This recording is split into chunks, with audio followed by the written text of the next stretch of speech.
चलो ध्यान दो।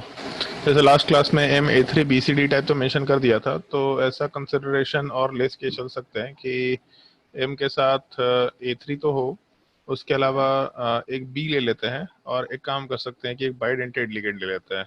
ये भी एक पॉसिबिलिटी हो सकता है। हम सारी पॉसिबिलिटीज कंसिडर करते चले जा रहे हैं, ठीक है। चाहे तो तुम लोग लिस्ट खुद से बना लेना, कोई दिक्कत नहीं है, बट सारी पॉसिबिलिटीज कंसिडर करते जा रहे हैं। तो जैसे M A three B E N वाला पार्ट कंसिडर अगर करते चले, तो इस केस में ऐसा कंसिडरेशन लिया जा सकता है आराम से कंपाउंड वाले पार्ट में। एक मिनट, हाँ, ऐसा कंसिडरेशन लिया जा सकता है कि अ, हम लोगों के एक पार्ट का तो फिक्स स्ट्रक्चर है कि ई एन वाला पार्ट जब भी होगा एडजेसेंट एटम पे होगा। ई एन वाला पार्ट कभी भी इधर उधर नहीं हो सकता, अपोजिट एटम पे नहीं हो सकता। एक ये पार्टिकुलर पार्ट फिक्स है। तो ई एन वाला पार्ट अगर एडजेसेंट एटम पे डालना है, तो हम लोग ये कंसिडरेशन अगर लेके चल रहे हैं कि पहले हम लोग बी ऊपर रखते हैं, बी के अपोजिट में ए डाल देते हैं, एक पॉसिबिलिटी।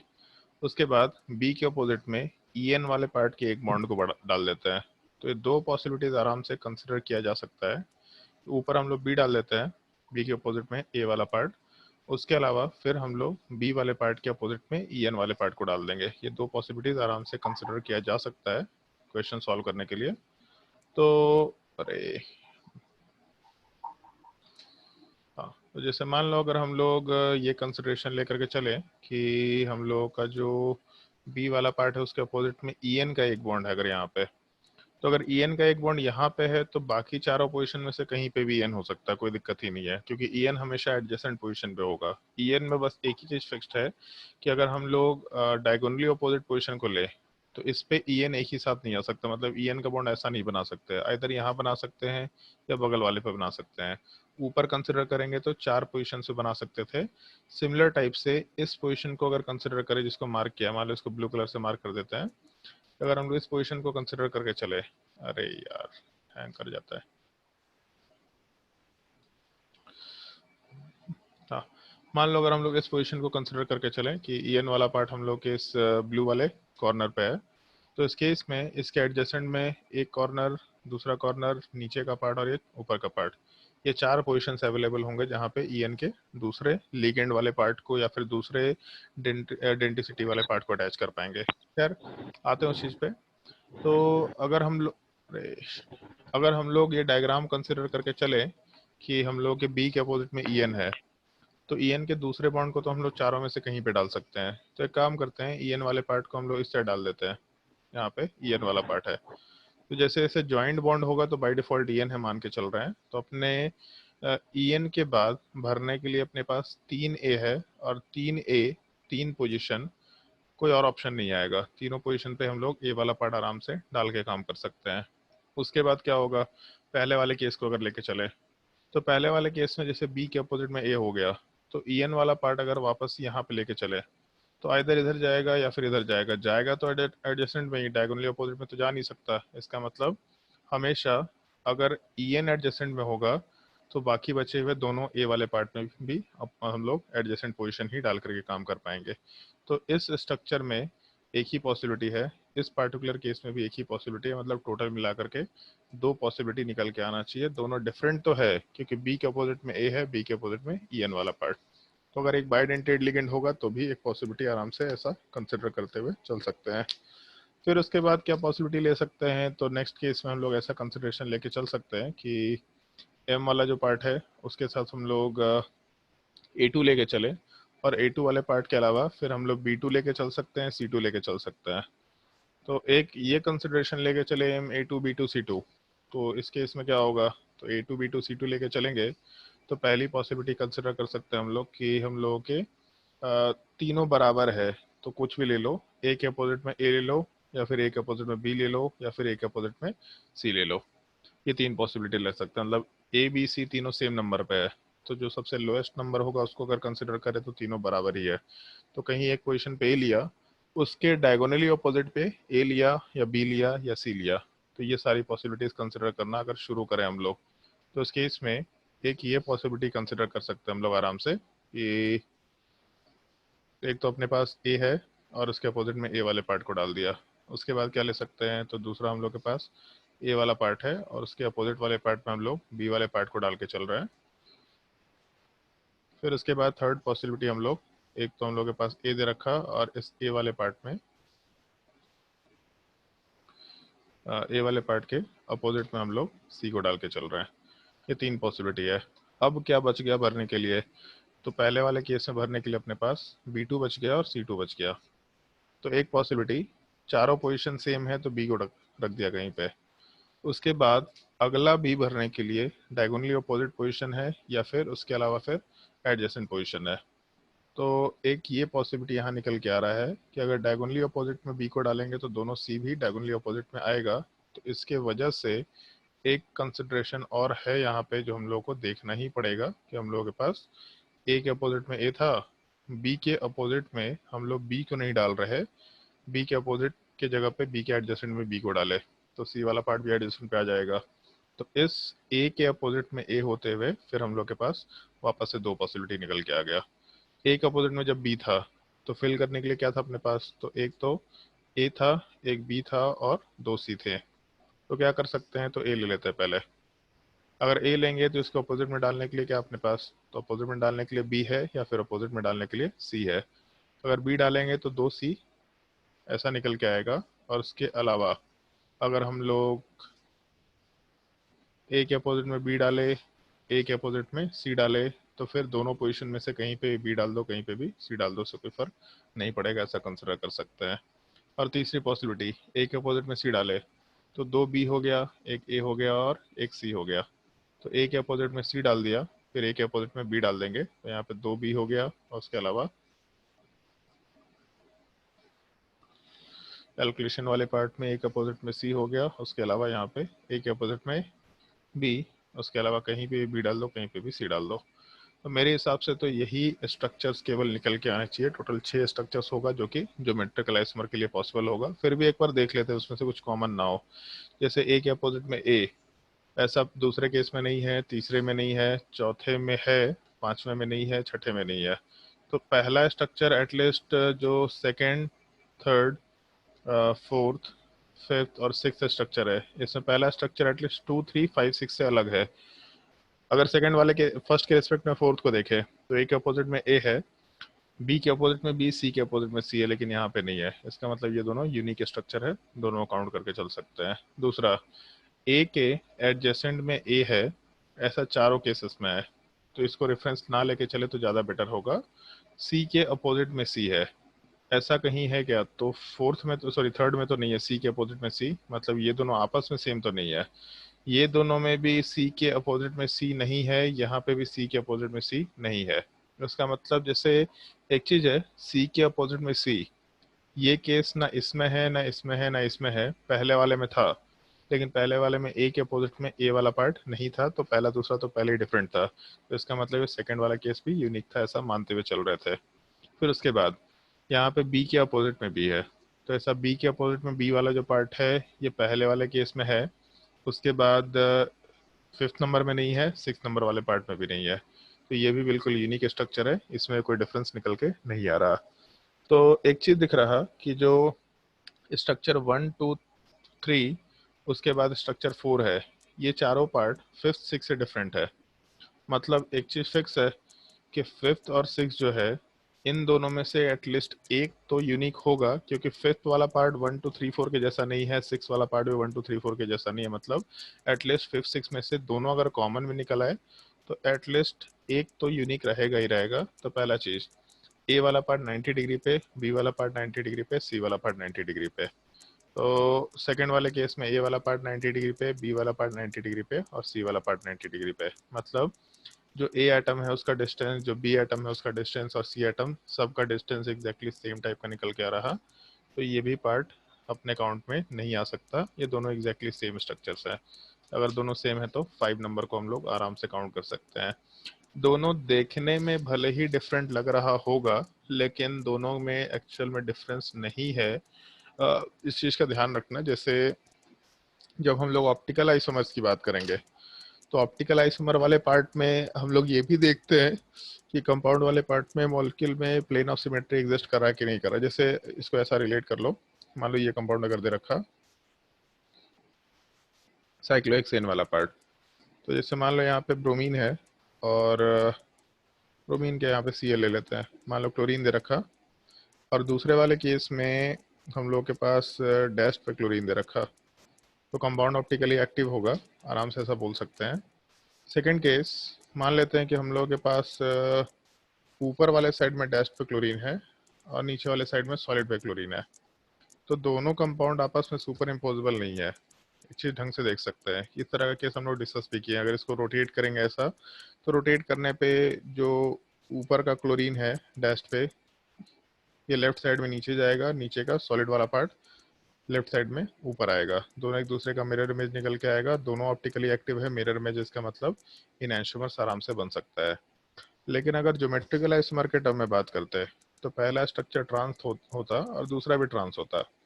तो ज्योमेट्रिकल आइसोमर में दोनों को अलग अलग काउंट नहीं करेंगे हम लोग, भले ही दोनों सुपर इम्पोजिबल नहीं है, लेकिन फिर भी दोनों अलग अलग काउंट नहीं होगा। दोनों ज्योमेट्रिकल आइसोमर के केस में केवल दो ही फॉर्म में काउंट होगा। जैसे हम लोग जब ज्योमेट्रिकल आइसोमर बनाते थे, उस टाइम पे बोला था कि स्ट्रक्चर बनाते वक्त हम लोग केवल ये देखेंगे कि कंपाउंड वाला पार्ट प्लेन में ऊपर है या प्लेन में नीचे है। जैसे एक पॉसिबिलिटी ज्योमेट्रिकल आइसोमर में कि दोनों के दोनों ग्रुप प्लेन में सेम साइड हो जाए। अब दोनों दोनों सेम साइड होगा, तो सेम साइड में दोनों सॉलिड पे हो या दोनों डैश्ड पे हो, इसको हम लोग वन काउंट करके चलेंगे। भले ही हो सकता है दोनों मिरर इमेज हो, ये पॉसिबिलिटी है। जैसे मान लो अगर यहाँ पे एक तरफ Cl ले लिया और नीचे Br ले लिया, तो इस केस में पहला वाला कंपाउंड ऑप्टिकली एक्टिव होगा, दूसरा वाला कंपाउंड भी ऑप्टिकली एक्टिव होगा, और दोनों एक दूसरे का मिरर इमेज निकल के आएगा ही आएगा, दोनों इनैंशोमर होगा। लेकिन जब ज्योमेट्रिकल आइसोमर के फॉर्म में काउंटिंग कर रहे हैं, तो दोनों सेम साइड हो, प्लेन में ऊपर या नीचे, हम लोग ज्योमेट्रिकल आइसोमर में वन ही काउंट करते थे। इसीलिए ज्योमेट्रिकल आइसोमर में हम लोग कोई फॉर्मूला अप्लाई करके नहीं चलते हैं। इस चीज को यहाँ पे भी ध्यान रखना है। जैसे ये केस में ए से ए का डिस्टेंस कम है, ए से ए का डिस्टेंस कम है, बी से बी का डिस्टेंस 90 डिग्री वाला, यहाँ भी 90 डिग्री वाला, सी से सी का डिस्टेंस 90 डिग्री वाला, मतलब डिस्टेंस के रिस्पेक्ट में कोई वेरिएशन नहीं है, तो केवल एक ही स्ट्रक्चर होगा। यहाँ पे ज्योमेट्रिक आइसोमर वाला पार्ट टोटल आराम से 5 के बराबर कंसिडर करते हुए काम कर सकते हैं। फिर वेरिएशन पुट कर सकते थे आराम से। क्या क्या वेरिएशन पुट कर, जैसे इसमें अगर कोई डाउट होगा स्ट्रक्चर में तो पूछ सकते हो सकता है कि हम शायद कुछ गलती कर रहे हो स्ट्रक्चर काउंटिंग करने में। अगर किसी को डाउट होगा तो आराम से पूछ सकते हैं।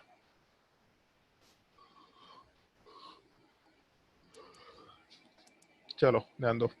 जैसे इसमें और वेरिएशन हो सकता है, तो अगला वेरिएशन क्या हो सकता है कि हम लोग का एम वाला पार्ट है, उसके साथ A2 हो, B2 हो, बट C2 ना हो, C और D वाला पार्ट निकल के आ जाए। एक बार ट्राई करके देखो इसमें कितने ज्योमेट्रिकल आइसोमर होंगे। जो तरीका बताया है उसके हिसाब से काम करके देखो। लोएस्ट नंबर वाले एटम को रखो, उसके अपोजिट में यूनिक पोजीशन से ग्रुप को डालो, उसके हिसाब से काम करो। हाईएस्ट वाले पार्ट से काम मत करना। हम एक बार ट्राई किए थे, काफी गलती हो गया था मेरे से। 3 की जगह 6 स्ट्रक्चर आ गया था निकल के।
ट्राई करके देखो सवाल, हम भी ट्राई करके देखते हैं।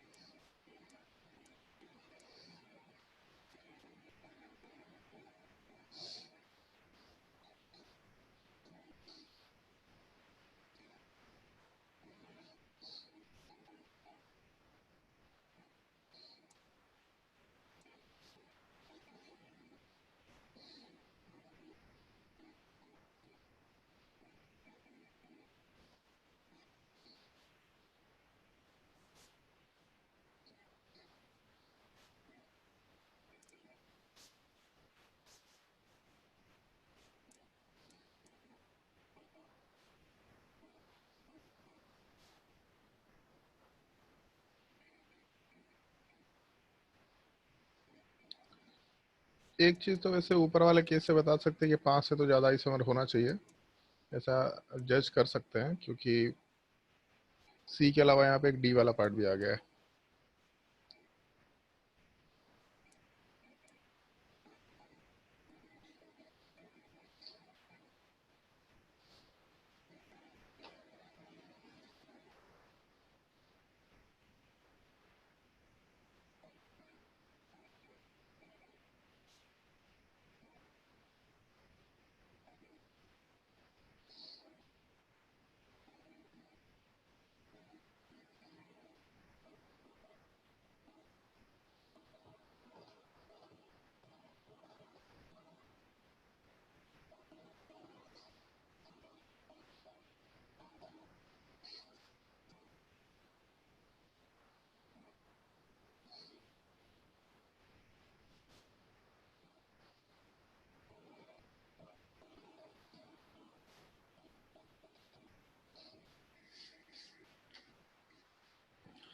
चलो भाई, पहले सी के रिस्पेक्ट में ए वाला पार्ट अपोजिट गया, फिर उसके बाद सी के रिस्पेक्ट में बी वाला पार्ट अपोजिट गया, फिर उसके बाद सी के रिस्पेक्ट में डी वाला पार्ट अपोजिट गया। तो इस केस में फिल करने के लिए A2 और B2 आया, तो ए वाले पार्ट के अपोजिट में ए डाल दिए, फिर बी के अपोजिट में बी डालना पड़ेगा, फिर उसके बाद सी के अपोजिट में ए गया।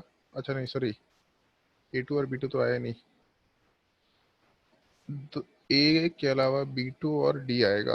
ओके, तो ए के अपोजिट में डी आ गया, और उसके बाद बी के अपोजिट में बी। ठीक है, फिर ए के अपोजिट में बी नहीं डाल, ए के अपोजिट में बी डाल दिए, तो इस केस में बी के अपोजिट में डी वाला पार्ट, ये पॉसिबिलिटी आ सकता है। फिर उसके बाद सी के अपोजिट में जब हम लोग बी लेके चलेंगे, तो उस केस में फिल करने के लिए अपने पास A2 और बी सी होगा, सॉरी A2 और बी डी होगा। तो इस केस में बी के अपोजिट में ए डाल दिया, ए और डी निकल के आ सकता है, या फिर जब सी के रिस्पेक्ट में बी अपोजिट होगा, तो इस केस में बी के अपोजिट में डी डाल दिया, तो उस केस में ए वाला पार्ट अपोजिट में जाएगा। और उसके लास्ट वाले केस में सी के अपोजिट में जब डी डाल के चलते हैं, तो सी के अपोजिट में जब डी गया, तो इस केस में फिल करने के लिए B2 और A2 वाला पार्ट रहा, तो ए के अपोजिट में ए डाल दिया है, तो बी के अपोजिट में बी भी जाएगा, और उसके अलावा सी के अपोजिट में जब डी गया, तो इस केस में ए के अपोजिट में ए ना डाल के अगर बी डाले, तो बाकी फिल करने के लिए यही एक ऑप्शन आ रहा है। टोटल 6 आइसोमर निकल के आ रहा है। अगर इससे ज़्यादा किसी का कोई स्ट्रक्चर है तो बता सकता है, और 6 में से देख लेते हैं कोई पार्ट कॉमन ना हो, उसके लिए हो सकता है कॉमन भी निकल के आ रहा हो। तो स्ट्रक्चर 1 को अगर रिलेट करें, तो सी के अपोजिट में ए है, ऐसा सेकंड में नहीं है, ऐसा थर्ड में नहीं है, ऐसा फोर्थ में है, फिफ्थ में नहीं है, और सिक्स में नहीं है। तो सी के अपोजिट में फर्स्ट वाला पार्ट तो सेकंड, थर्ड, फिफ्थ, सिक्स से तो अलग होगा। और इसके अलावा ऐसा कंसिडर कर सकते हैं हम लोग कि फर्स्ट और सेकंड में, फिर फर्स्ट और फोर्थ में सी के अपोजिट में ए है, ए के अपोजिट में यहाँ बी है, जबकि ए के अपोजिट में यहाँ पे डी वाला पार्ट है। इसका मतलब वन और फोर्थ वाला पार्ट यूनिक है, ये दोनों कोई दिक्कत नहीं है। फिर उसके बाद सी के अपोजिट में बी था, ऐसा केस हम लोग के पास थर्ड में नहीं है, ऐसा केस फिफ्थ में है, ऐसा केस हम लोग के पास सिक्स में नहीं है। इसका मतलब सेकेंड वाला पार्ट एटलीस्ट थर्ड सिक्स से यूनिक है। सेकेंड और फिफ्थ को कंसिडर करें तो ए के बगल में ए है, जबकि यहाँ पे ए के अपोजिट में ए है, मतलब सेकंड और फिफ्थ सेम नहीं है, तो ये दोनों भी काउंट कर सकते हैं। फिर उसके बाद सी के अपोजिट में डी अगर कंसिडर करें, तो बी के अपोजिट में बी नहीं है, इसका मतलब ये दोनों भी स्ट्रक्चर आराम से काउंट कर सकते हैं। टोटल 6 आइसोमर निकल के आना चाहिए। अगर और कोई है इसमें आंसर तो कंसिडर कर सकते हैं। बताओ भाई, अगर और कोई आंसर है तो।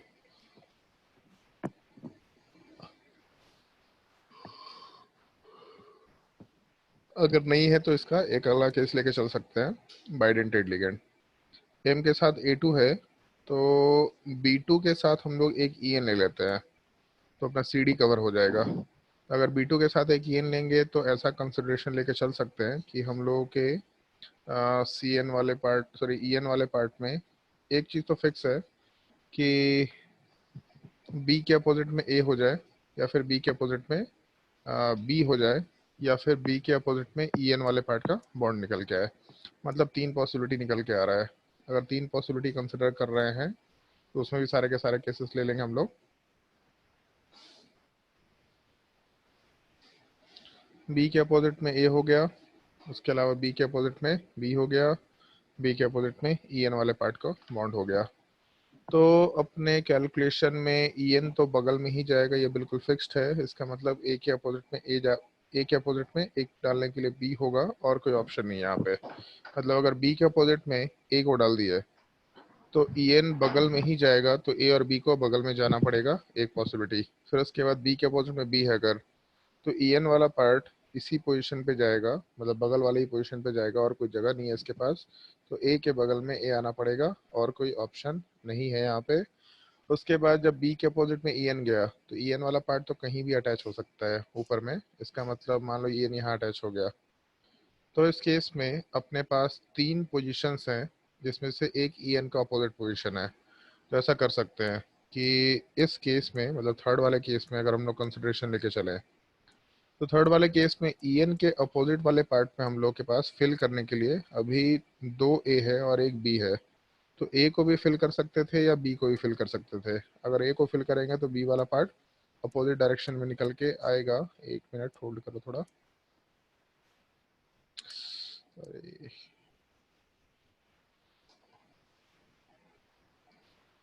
हाँ, तो एक पॉसिबिलिटी ये है कि ई एन के अपोजिट में ए चला जाए तो बी के अपोजिट में बी को डालना पड़ेगा। और उसके अलावा सेकेंड पॉसिबिलिटी एक ये कंसिडर करके चल सकते हैं हम लोग कि हम लोग के ई एन के अपोजिट में हम लोग, जैसे ऊपर तो बी चला गया, उसके अलावा ई एन वाले पार्ट को जहाँ पे डाल रखे थे एग्जैक्टली वहीं पे रख देते हैं। इसके अपोजिट में ए की जगह पे बी आ जाए तो इस केस में बाकी बचा ए बी यहाँ कहीं निकल के आएगा। तो टोटल 4 आइसोमर निकल के आना चाहिए। अगर कोई कॉमन है तो देख लेते हैं। जैसे बी के अपोजिट में ए है, मतलब बी वाला पार्ट बगल में नहीं है, ए वाला पार्ट बगल में नहीं है, बी वाला पार्ट अपोजिट है, मतलब 1 और 2 तो बिल्कुल यूनिक है, दोनों को काउंट करके चल सकते हैं। थर्ड से रिलेट करके देखते हैं।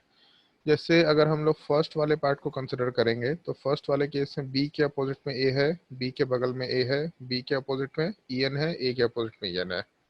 सेकेंड वाले केस में बी के अपोजिट में बी है, तो पहले ऐसा कंसिडरेशन ले लेते हैं। बी के अपोजिट में बी है, तो इस थर्ड वाले में बी के अपोजिट में बी दिख रहा। अच्छा नहीं, यहाँ कुछ गलती की है क्या? ए होना चाहिए, यहाँ पे गड़बड़ी लिख दिए थे। A2 और बी है ना, ए होना चाहिए। Yes sir. हाँ ए होगा। नीचे वाले में भी कुछ गड़बड़ी ही की है बेसिकली शायद। नीचे वाले केस में, हाँ ठीक है, नीचे वाले केस में दोनों ए होगा। ठीक है, हाँ चलो ध्यान दो। तो जैसे यहाँ पे कंसिडरेशन लेकर चल रहे थे हम लोग, तो बी के अपोजिट में बी था, एक ये केस लेकर के चल रहे थे। तो बी के अपोजिट में बी थर्ड वाले में नहीं है, बी के अपोजिट में बी फोर्थ वाले में नहीं है। इसका मतलब एक चीज़ तो फिक्स है, ये सेकंड वाला पार्ट बिल्कुल यूनिक है। अब फिर फर्स्ट वाले से कंपेयर करके देखते हैं। तो फोर्थ नंबर जो पार्ट है इसमें ए के अपोजिट में ए है, ऐसा थर्ड में भी नहीं है, ऐसा फर्स्ट में भी नहीं है। इसका मतलब ये स्ट्रक्चर भी बिल्कुल यूनिक है। इसके पहले वाले केस में फर्स्ट में और थर्ड वाले पार्ट में बी के 90 डिग्री पे बी है, तो यहाँ भी है। ए के 90 डिग्री पे ए है, वो यहाँ भी है।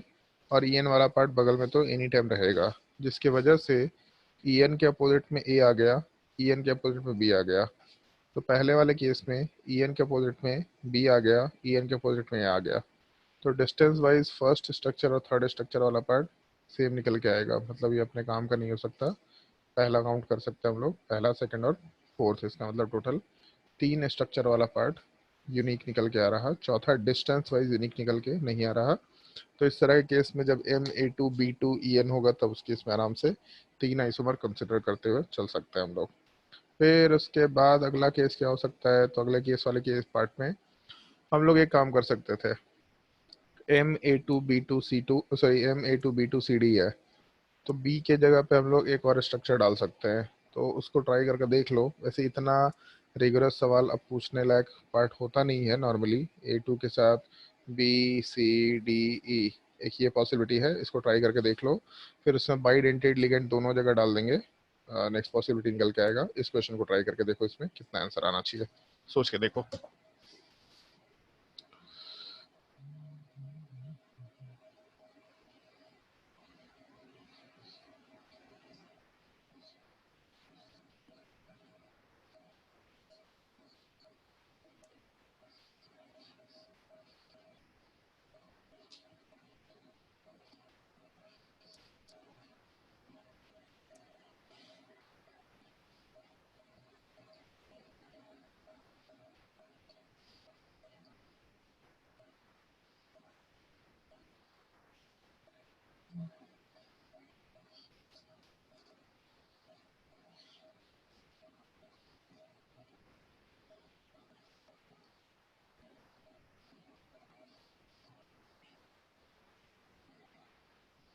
क्यों नहीं रहा है भाई?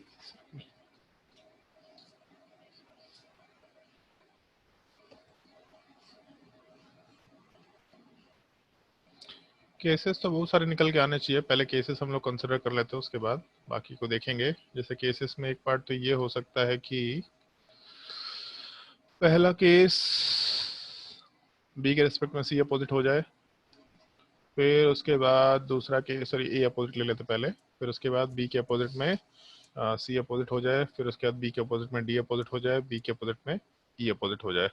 तो चार तो डायग्राम वैसे ही निकल के आना है। फिर चार डायग्राम में सारे केसेस बाकी लेकर के भी चल सकते हैं हम लोग। तो एक काम करते हैं, पहले तो चार डायग्राम पहले इन चारों पॉसिबिलिटीज के लिए ले लेते हैं।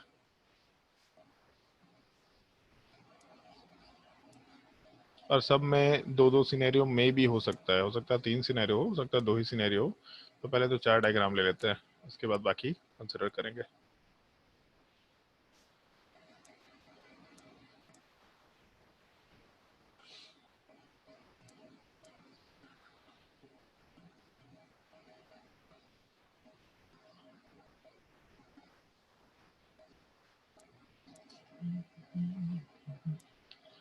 बी के अपोजिट में ए है, बी के अपोजिट में बी हो नहीं सकता, सी है, बी के अपोजिट में बी हो नहीं सकता, डी है, और बी के अपोजिट में ई है। चार पॉसिबिलिटी। तो उसके बाद फिल करने के लिए अपने पास बचा क्या? पहले वाले केस में ए सी डी ई बचा, तो ए लिया, तो ए के अपोजिट में सी डाल सकते हैं, एक पॉसिबिलिटी। पहली पॉसिबिलिटी ए के अपोजिट में सी डाल सकते हैं, दूसरी पॉसिबिलिटी ए के अपोजिट में हम लोग डी डाल सकते थे। खैर ए के अपोजिट में जब सी डाला तो उसके इसमें डी और ई को अपोजिट में डालना पड़ेगा, और कोई ऑप्शन नहीं है। फिर इसमें और पॉसिबिलिटी लेके चल लेते हैं पहले इसी के नीचे। इससे यहाँ पे एक कंसिडरेशन ये हो सकता है कि हम लोगों के बी के अपोजिट में ए था जब, तो ए के अपोजिट में हम लोग सी डाले तो ए के अपोजिट में डी डाल सकते हैं। अगर ए के अपोजिट में डी डालेंगे तो बाकी बचेगा हम लोग का सी और ई वाला पार्ट। फिर उसके बाद एक और पॉसिबिलिटी ये कंसिडर कर सकते थे हम लोग कि हम लोग का बी के अपोजिट में ए है, तो उस केस में फिर ए वाले पार्ट के अपोजिट में हम लोग ई को डाल दिए, तो सी वाला पार्ट और डी वाला पार्ट अपोजिट में चला जाएगा। तो इस केस में एक तो पॉसिबिलिटी यही सब निकल करके आ जा रहा है। चार तो यहाँ था, फिर पाँच, फिर उसके बाद छः। ये छः स्ट्रक्चर्स तो ऐसे ही निकल के आ गया। तो बाकी केसेस और भी लेके चल सकते हैं हम लोग। बी के अपोजिट में जब सी था तो फिल करने के लिए अपने पास A2 है, उसके अलावा डी है और ई है। तो ए के अपोजिट में ए फिल किया, एक पॉसिबिलिटी, तो उसके इसमें डी और ई अपोजिट में जाएगा। या फिर नेक्स्ट पॉसिबिलिटी अगर ऐसा कंसिडर करके चले, सेकंड, नेक्स्ट पॉसिबिलिटी अगर ये कंसिडर करके चले कि बी के अपोजिट में जब सी था तो इस केस में ए के अपोजिट में डी हो गया, तो बचेगा अपने पास ए के अपोजिट में ई वाला पार्ट। तो खैर एक चीज है, जैसे ए के अपोजिट में जब ए था वो तो ठीक था, कोई दिक्कत नहीं था, यूनिक था। बट ए के अपोजिट में जैसे ही डी डाले तो ए के अपोजिट में ई अपने आप आ गया। तो ऐसा ही करते हैं हम लोग, पहले ए के अपोजिट में ए डालते, फिर ए के अपोजिट में डी डालते, ए के अपोजिट में ई डालते। तो ए के अपोजिट में जैसे ही डी डाले तो ए के अपोजिट में ई अपने आप आ गया। तो ये स्ट्रक्चर के बाद अगला स्ट्रक्चर हम नहीं बना रहे, यहीं पे छोड़ देते हैं। बी के अपोजिट में जब डी है तो इस केस में बचेगा क्या अपने पास फिल करने के लिए? तो दो ए बचेगा, उसके अलावा एक सी बचेगा, और उसके अलावा एक ई वाला पार्ट बचेगा। तो पहली पॉसिबिलिटी ये कंसिडर कर सकते हैं, दो ए है, मतलब ए के अपोजिट में ए डाल दिया, तो उस केस में सी और ई अपोजिट में डालना पड़ेगा, और कोई ऑप्शन नहीं है। फिर दूसरी पॉसिबिलिटी ये कंसिडर कर सकते हैं हम लोग आराम से कि हम लोग के इस पे कंपाउंड में बी के अपोजिट में डी है और ए के अपोजिट में ए नहीं है, सी है। तो बाय डिफॉल्ट ए के अपोजिट में ई निकल के आ जाएगा। इसका मतलब जो स्ट्रक्चर 8 है उसके बाद अगला स्ट्रक्चर इसमें भी बनाने की ज़रूरत नहीं है। और बी के अपोजिट में जब ई था तब उसके इसमें A2 सी और डी है। इसका मतलब ए के अपोजिट में ए डाल सकते हैं, तो इस केस में यहाँ से सी के अपोजिट में, सॉरी हाँ, सी के अपोजिट में डी आएगा। या फिर दूसरी पॉसिबिलिटी ये कंसिडर कर सकते थे हम लोग कि बी के अपोजिट में ई हो गया, तो यहाँ से ए के अपोजिट में ए ना डाल के डी डाल दिए, तो जब ए के अपोजिट में डी डालेंगे तो ए के अपोजिट में सी अपने आप निकल के आ जाएगा। इसका मतलब ये 9 स्ट्रक्चर्स आ रहे हैं। अब इन 9 में देखना पड़ेगा कौन सा सेम है। तो एक चीज है, जैसे पहले में बी के अपोजिट में ए है, बी तो यूनिक था, बी वाला एटम केवल एक ही है, तो इसके अपोजिट में ए हो या सी हो या डी हो और ई हो, मतलब फिक्स्ड होगा कि बी के अपोजिट में ए है, सेकंड से कॉमन नहीं हो सकता, थर्ड से कॉमन नहीं हो सकता, फोर्थ से कॉमन नहीं हो सकता। तो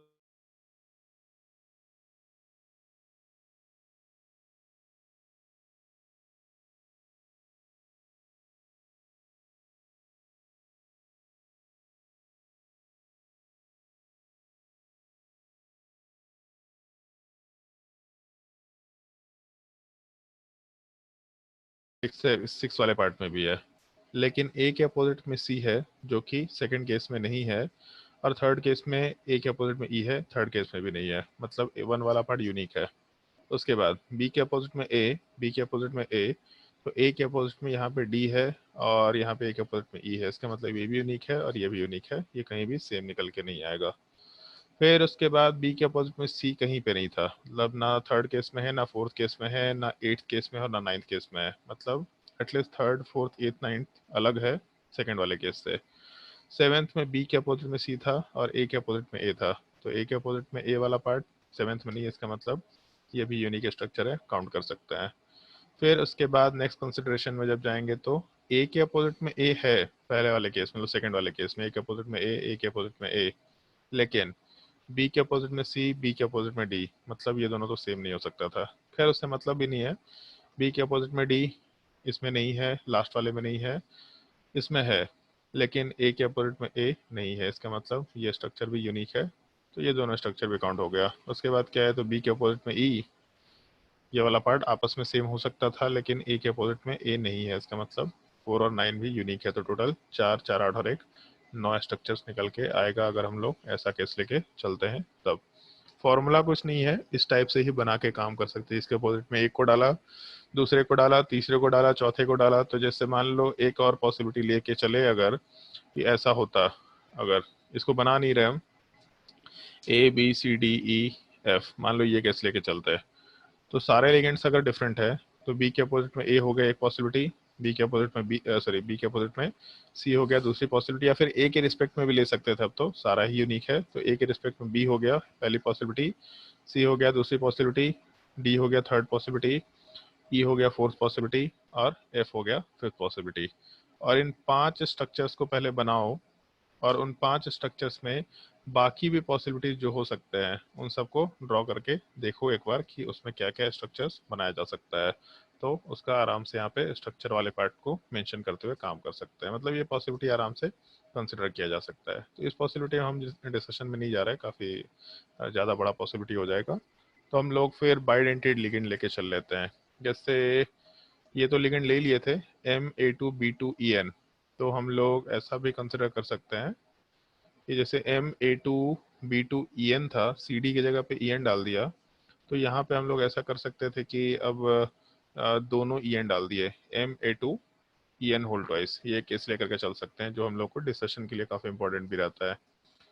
MA2EN होल ट्वाइस मतलब बाइडेंटेड कोई भी लिगेंड ले लिया, तब इस केस में क्या होगा, तो एक पॉसिबिलिटी ऐसा ले सकते हैं, ए के अपोजिट में ए हो जाए या फिर ए के अपोजिट में EN हो जाए, और कोई दो पॉसिबिलिटी के अलावा थर्ड पॉसिबिलिटी निकल के नहीं आ रहा।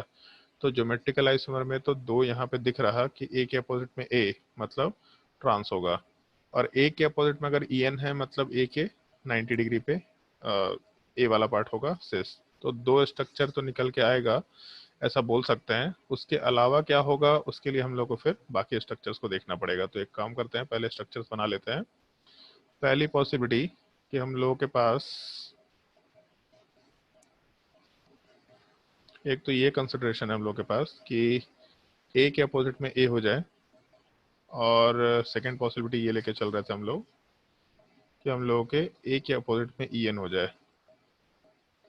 तो जैसे एक पार्ट ये है कि अगर ए के अपोजिट में EN हो गया, तो इसमें तो हम लोग बाद में आएंगे, पहले ए के अपोजिट में जब ए था तो EN अगर एक यहाँ पे है तो दूसरे EN को बाय डिफॉल्ट इसके एडजेसेंट में डालना पड़ेगा, तो एडजेसेंट में इधर डालो या इधर डालो उससे फर्क नहीं पड़ रहा, लेकिन एडजेसेंट में डायगोनली अपोजिट तो जा नहीं सकता, तो दूसरा EN भी बाय डिफॉल्ट ऐसा ही निकल के आएगा और कोई ऑप्शन नहीं है। फिर उसके बाद अगर एक EN यहाँ डालते हैं तो इस केस में दूसरा ईएन डालने के लिए, मतलब ईएन का जो दूसरा डेंटिसिटी है उसको अटैच करने के लिए चारों ऑप्शन अवेलेबल है अपने पास। तो मान लो ये ऑप्शन सेलेक्ट कर लिया हम लोग ईएन के लिए, एक ईएन के लिए। तो इस केस में जो हम लोग का दूसरा ईएन है, अगर वो यहाँ डालते हैं तो फिर बगल से अटैच हो पाएगा, अगर यहाँ डालते हैं तो इसी से अटैच हो पाएगा, और कोई ऑप्शन निकल के नहीं आने वाला है। तो कहीं पे भी ईएन को डाल दो कोई फर्क नहीं पड़ेगा, कहीं पे भी ए को डालो कोई फर्क नहीं पड़ेगा। डिस्टेंस वाइज ए हमेशा 90 डिग्री पर रहेगा, ईएन वाला पार्ट बगल में रहेगा, बगल में रहेगा, ये भी बगल में रहेगा। मतलब दो ही पॉसिबिलिटी निकल के आना है, कोई दूसरा पॉसिबिलिटी यहाँ निकल के नहीं आ सकता है। टोटल यहाँ पे दो आइसोमर कंसिडर कर सकते हैं, और इस स्ट्रक्चर को हम लोग खैर ऑप्टिकल आइसोमर में भी कंसिडर करते हैं। अच्छा हाँ, एक और पॉसिबिलिटी लेके चल सकते हैं, एक तो भूल ही गए थे हम, M E N whole thrice. तो इसमें मॉलिक्यूल ज्योमेट्रिकल आइसोमर शो करेगा कि नहीं करेगा, बताओ भाई सोच के। M E N whole thrice molecule geometrical isomer show करेगा कि नहीं करेगा। एक और कौन आ गया भाई, अभिषेक कुमार। और भाई अभिषेक, क्या हाल चाल है? हेलो। हेलो। हाँ भाई अभिषेक, क्या हाल चाल है? ठीक है सर। अच्छा, हमको लगा सो गया तो। नहीं। कितना आइसोमर होगा एम ई एन में, ज्योमेट्रिकल आइसोमर शो करेगा कि नहीं करेगा? करना तो चाहिए, देखते हैं सर। करना तो चाहिए, देखते हैं सर। देख के बताओ करेगा कि नहीं करेगा।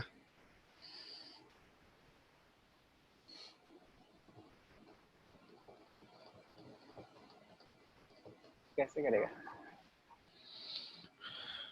पॉसिबिलिटी नहीं है, ईएन के एक बॉन्ड के रिस्पेक्ट में क्या कर सकते हैं?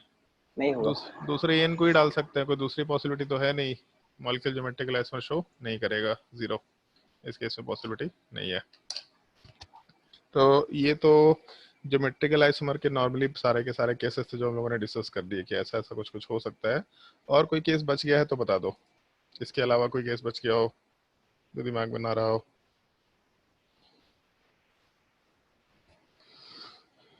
एक ये केस ट्राई करके देख लेना भाई, ये जो केस है एम वाले पार्ट के साथ ईएन वाला पार्ट, इसको एक बार ट्राई करके देख लेना कि इसमें क्या आंसर निकल के आना चाहिए। मतलब एक बार सोच के देखना, जो तरीका बताया उसके हिसाब से एक बार आइसोमर बना के देखना। बहुत मुश्किल नहीं है, बनाया जा सकता है। सर बाइडेंटल लिगेंड अगर डिफरेंट डिफरेंट हो तो? बाइडेंटेड लिगेंड अगर डिफरेंट डिफरेंट हो तो एक पॉसिबिलिटी लेके चल सकते हैं। चलो ऐसा कंसिडरेशन ले लेते हैं, जैसे एम के साथ हम लोग बाइडेंटेड लिगेंड कौन कौन से लेके चले, बताओ भाई। एक ईएन ले लेते हैं, उसके बाद क्या लेके चल लें, तो दूसरा केस हम लोग मान लो ऑक्जेलेट आयन लेके चल लेते हैं। ऑक्जेलेट वाला पार्ट बाइडेंटेड लिगेंड होता है। और कौन सा बाइडेंटेड लिगेंड होगा? इथाइलिन डाइअमीन तो हो गया, कुछ भी नाम बता दो बाइडेंटेड लिगेंड। चलो एक्स मान लेते हैं, ठीक है, बाइडेंटेड है लिगेंड, एक्स मान लेते हैं। तो अगर ऐसा केस लेके चलेंगे तो इस केस में क्या क्या पॉसिबिलिटी हो सकता है, तो एक कंसिडरेशन ले सकते हैं, ईएन के अपोजिट में, मतलब बाइडेंटेड लिगेंड है तो दो दो बॉन्ड तो कवर कर दिया, तो ईएन के अपोजिट में ईएन तो आ नहीं सकता, पॉसिबिलिटी नहीं है। तो एक तो हम लोग ऐसा ले लेते हैं, लिगेंड वाले पार्ट में बाइडेंटेड लिगेंड एक्स और वाई है, तो ईएन के अपोजिट में वाई का एक बॉन्ड निकल के आ जाए, या फिर अरे यार हाँ, ईएन के अपोजिट में वाई वाले पार्ट का एक बॉन्ड निकल के आ जाए, या ईएन के अपोजिट में एक्स वाले पार्ट का एक बॉन्ड निकल के आ जाए। तो यही दो पॉसिबिलिटी हो सकता है, और कोई पॉसिबिलिटी नहीं हो पाएगा। करके भी देख लेते हैं। जैसे अगर मान लो कि हम लोग इसका ये केस लेके चले कि हम लोगों के पास अगर ऐसा केस ये रखा, दो पॉसिबिलिटी तो दिख रहा है, तो दो डायग्राम तो बेसिक बना लेंगे हम लोग पहले।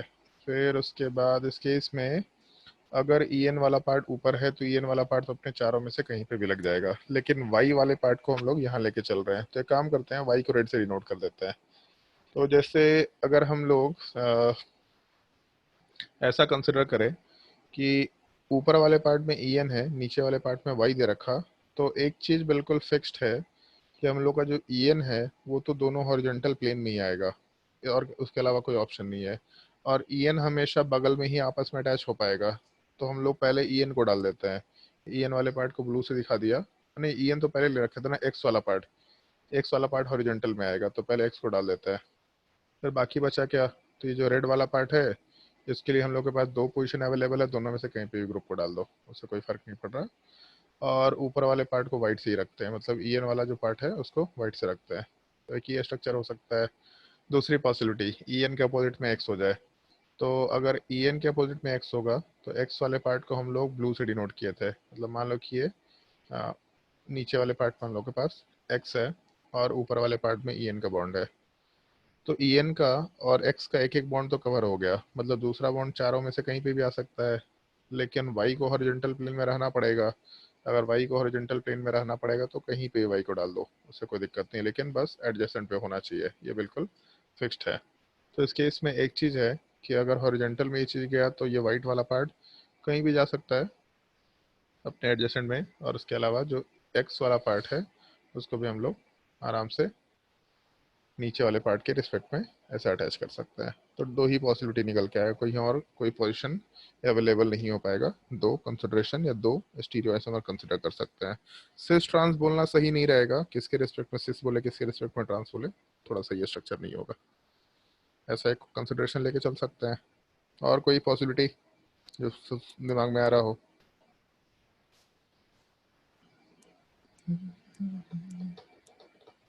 एक ये पॉसिबिलिटी ले सकते हैं शायद, एम के साथ ए बी ले लो, या एम के साथ ए बी, हाँ ठीक है, एम के साथ ए बी ले लो, एक बाइडेंटेड लिगेंड वाई ले लो और एक बाइडेंटेड लिगेंड एक्स ले लो। इसमें क्या होगा, सोच के देखो एक बार खुद से, इसमें क्या हो सकता है।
केसेस क्या लेके चल सकते हैं, तो एक केस ऐसा ले सकते हैं कि बाइडेंटेड वाई वाले पार्ट के रिस्पेक्ट में ए अपोजिट चला जाए, बाइडेंटेड वाई के रिस्पेक्ट में बी अपोजिट चला जाए, बाइडेंटेड वाई के रिस्पेक्ट में बाइडेंटेड एक्स वाला पार्ट अपोजिट चला जाए। ये तीन केसेस मेरे हिसाब से कंसिडर किया जा सकता है। तो तीन के हिसाब से काम कर लेते हैं। अगर तीन के हिसाब से काम करेंगे तो एक पॉसिबिलिटी, दूसरा पॉसिबिलिटी और तीसरा पॉसिबिलिटी। उसके अलावा इस केस में हम लोगों के पास जो डायग्राम है उसमें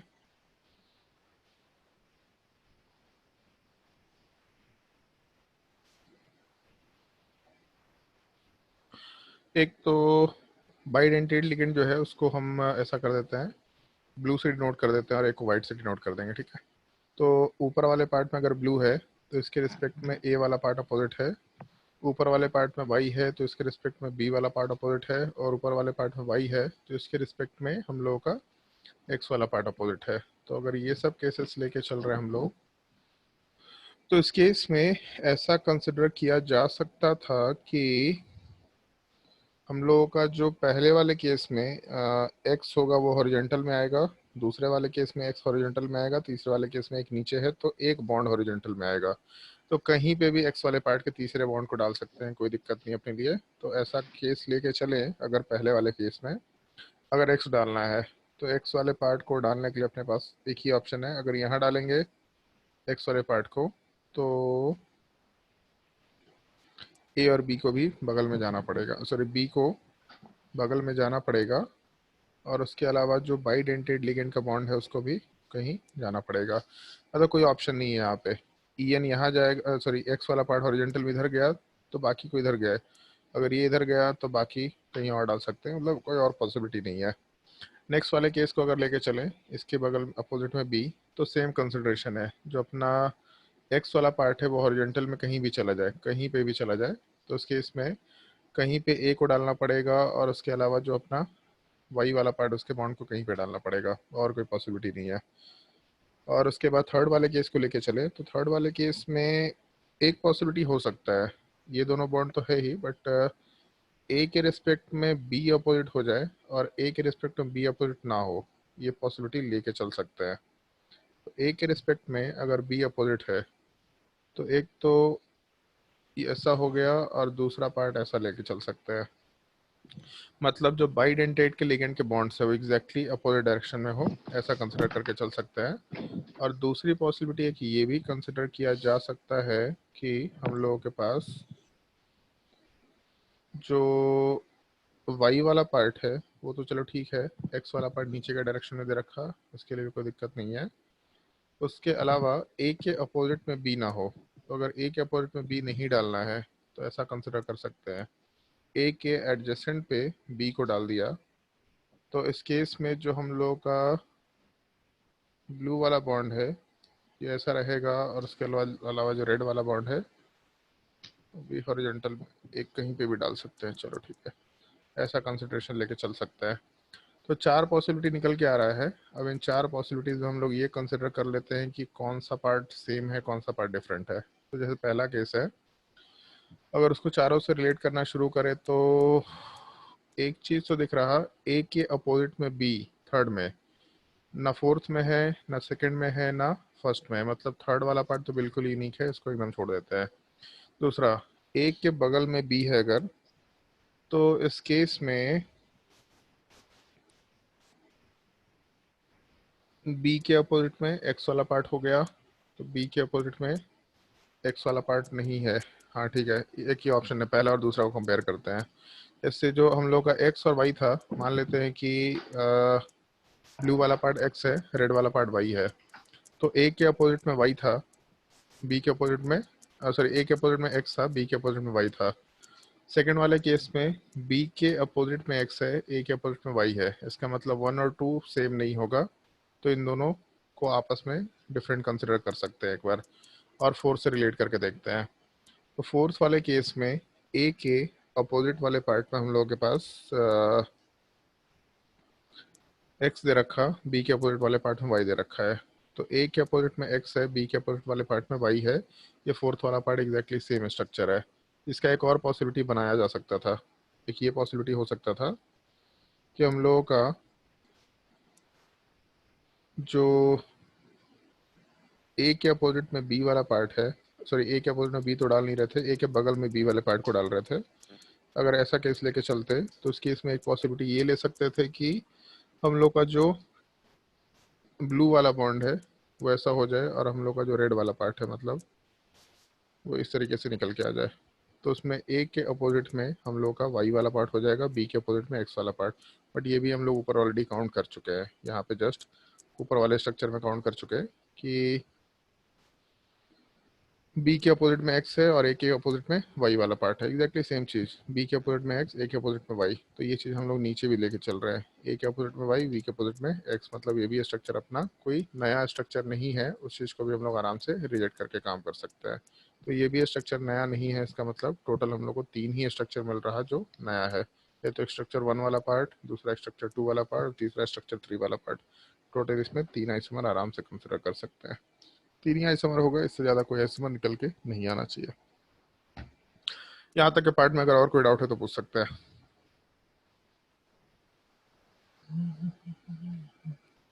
बोलो भाई जल्दी, और कोई डाउट है तो।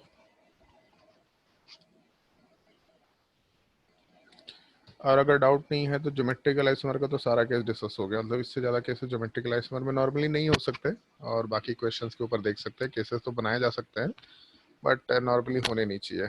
तो इसके बाद फिर हम लोग जो ऑप्टिकल आइसोमर डिस्कस करेंगे, उस ऑप्टिकल आइसोमर में हम लोग कुछ करना नहीं होता है बेसिकली, जो हम लोग लास्ट लेक्चर लिए थे इसमें जो भी सारे केसेस हैं, तो इन केसेस में जैसे अगर sp3 है तो ऑप्टिकल आइसोमरिज्म का केस बड़ा सिंपल सा है, और स्क्वायर प्लानर में ऑप्टिकल आइसोमरिज्म होता नहीं है। स्क्वायर बाई पिरामिडल में ये जो सारे केसेस डिस्कस किए इन्हीं केसेस में हम लोग को ऑप्टिकल एक्टिविटी वाला पार्ट कंसिडर करते हुए काम करना होगा। तो ये जो सारे केसेस हैं, इन्हीं केसेस में हम लोग नेक्स्ट क्लास में ऑप्टिकल एक्टिविटी काउंट करेंगे। उसके अलावा यहाँ पे ऑप्टिकल एक्टिविटी काउंट करेंगे। और कुछ करना नहीं होता है, कोई भी एक स्ट्रक्चर ऑप्टिकली एक्टिव है तो सीधा उसका डबल कर दो। मतलब एक स्ट्रक्चर अगर ऑप्टिकली एक्टिव है तो उसका डबल करके हम लोग आराम से बाकी केसेस को बनाते हुए काम कर सकते हैं। मतलब जितने ज्योमेट्रिकल आइसोमर्स होंगे वो तो रहेगा, जो ज्योमेट्रिकल आइसोमर ऑप्टिकली एक्टिव होगा उसको डबल कर दिया, तो इसका मतलब उसका दो दो आइसोमर्स वाला पार्ट निकल के आता चला जाएगा। आराम से वहां से स्टीरियो आइसोमर्स काउंट करते हुए कंसिडरेशन लेकर के चल सकते हैं। तो नेक्स्ट क्लास में कंटिन्यू करेंगे इस चीज को। आज के लिए इतना ही है, अगर कोई डाउट हो तो पूछ लो। बोलो भाई, कोई डाउट है तो। चलो, अगर डाउट नहीं है तो फिर नेक्स्ट क्लास में कंटिन्यू करते हैं आराम से। आज के लिए इतना ही।